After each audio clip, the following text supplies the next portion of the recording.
नमस्कार बच्चों, मैं सुनीता झा आप सबकी ऑनलाइन हिंदी शिक्षिका एक बार फिर से हाजिर हूँ आप सबकी परीक्षा में सहायता के लिए पाठ के पुनरावृत्ति के साथ।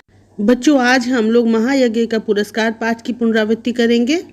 इस कहानी में लेखक का उद्देश्य है ये बताना कि महायज्ञ वो नहीं होता है जिसमें रुपए पैसे खर्च करके पूजा पाठ हवन यज्ञ आदि किया जाता है, बल्कि असली महायज्ञ वो होता है जो निस्वार्थ भाव से प्राणी मात्र का यानी कि हर जीव जंतु इंसान सबकी सेवा करता है, विनम्र होता है, उदार होता है, अपने कर्तव्य को पूरा करता है। यानी कि किसी भी परिस्थिति में हो अपनी ड्यूटी से जो मुंह नहीं चुराता, इंसान होने का धर्म निभाता है, वही सबसे बड़ा महायज्ञ है।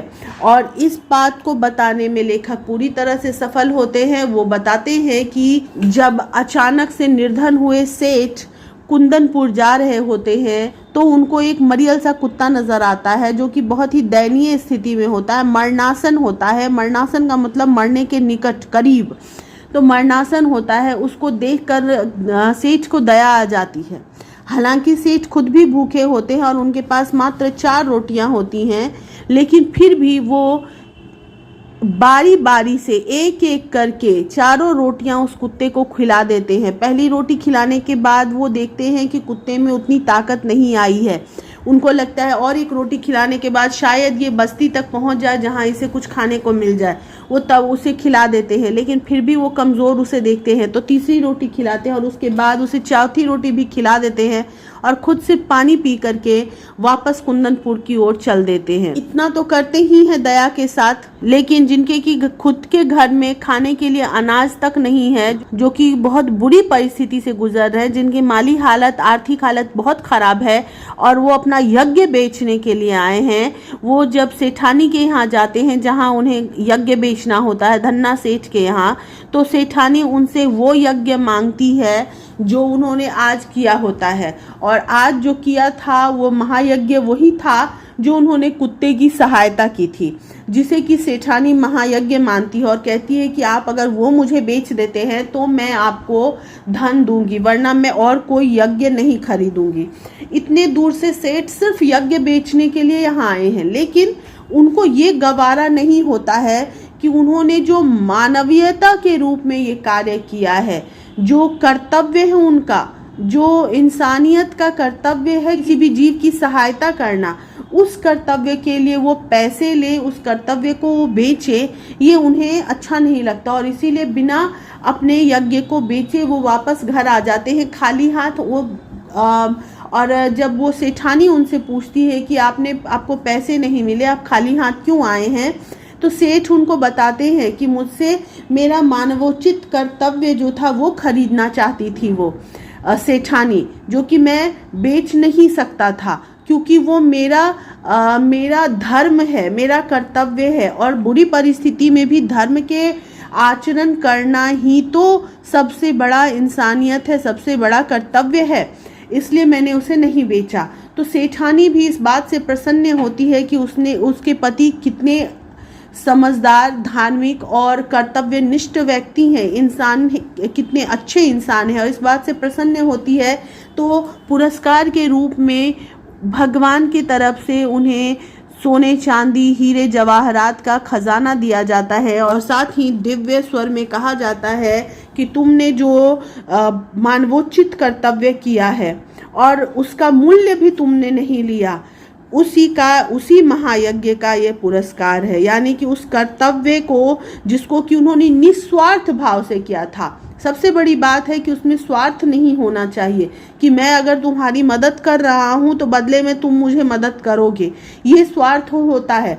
तो बिना बदले की उम्मीद के जो तुमने सहायता की, उस महायज्ञ का ये पुरस्कार है। तो इस प्रकार से कहा जा सकता है कि लेखक अपने उद्देश्य में पूरी तरह से सफल हुए हैं। जो पाठक है उनको समझ में आता है कि दया ही धर्म का मूल है, फिर चाहे वो दया या परोपकार किसी व्यक्ति विशेष पर किया जाए, किसी जीव जंतु, किसी प्राणी पर भी किया जाए, निस्वार्थ भाव से किया गया परोपकार ही सबसे बड़ा महायज्ञ होता है। अब शीर्षक की बात की जाए तो इस कहानी का शीर्षक महायज्ञ का पुरस्कार पूरी तरह से सार्थक और सटीक है। सार्थक है क्योंकि इस शीर्षक को पढ़ने के बाद लोगों के मन में आता है कि कैसा महायज्ञ था, किसने किया था और उस महायज्ञ का कैसा पुरस्कार प्राप्त हुआ। ये जिज्ञासा पाठक को उस कहानी को पढ़ने के लिए प्रेरित करती है। और इसके साथ ही हम देखते हैं इस कहानी का उद्देश्य ही है यही बताना कि महायज्ञ जो होता है वो सिर्फ वही होता है जो निस्वार्थ भाव से प्राणी मात्र पर परोपकार किया जाए। और इसलिए इस कहानी का शीर्षक महायज्ञ का पुरस्कार ही सबसे सार्थक होना चाहिए, सबसे सफल होना चाहिए।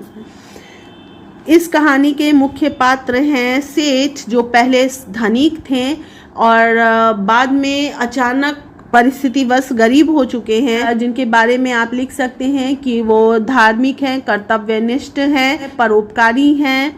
पहले उन्होंने बहुत से यज्ञ भी किए हैं, अब नहीं कर पाते क्योंकि धन नहीं है, लेकिन फिर भी वो अपने मानवोचित कर्तव्य को पूरी निष्ठा से, ईमानदारी से पूरा करते हैं। धन का लालच उनमें नहीं है, लोभ नहीं है उनमें। दूसरी पात्र है उनकी पत्नी सेठानी, जो कि अब अचानक गरीब हो गई हैं, लेकिन वो एक पतिव्रता औरत हैं जो कि अपने पति का हर परिस्थिति में साथ देने को तैयार होती हैं। अपने पति को भूखा ना रहने देने के लिए वो पड़ोसी से मांग कर आटा तक लाती है। उन्हें अच्छी सलाह भी देती है कि अब एक यज्ञ बेच दिया जाए ताकि परिवार चल सके। लेकिन फिर भी जब वो देखती है कि सेठ खाली हाथ आए हैं तो थोड़ी देर के लिए उदास होती है, थोड़ी देर के लिए मायूस होती है। लेकिन जैसे ही सेठ उन्हें बताते हैं कि उन्होंने अपने मानवोचित कर्तव्य का मूल्य नहीं लिया, एक कुत्ते की सहायता की, तो ये बात सुनकर वो अपने पति पर गर्व करती है, जो कि ये बताता है कि वो भी लालची नहीं है, धार्मिक और परोपकारी वृत्ति की महिला हैं। अपने पति का हर संभव सहायता भी करती हैं, उनके हर फैसले में उनका साथ भी देती हैं। तीसरी पात्रा है धन्ना सेठ की पत्नी, जिनको की ऐसी दैवीय शक्ति मिली हुई है कि एक जगह बैठे बैठे वो तीनों लोगों की बात जान लेती हैं।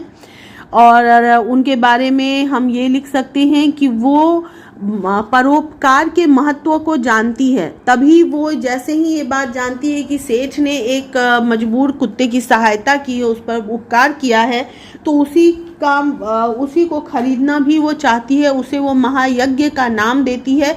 इस प्रकार वो इस चीज़ का महत्व समझती है, तभी ऐसा कर पाती है।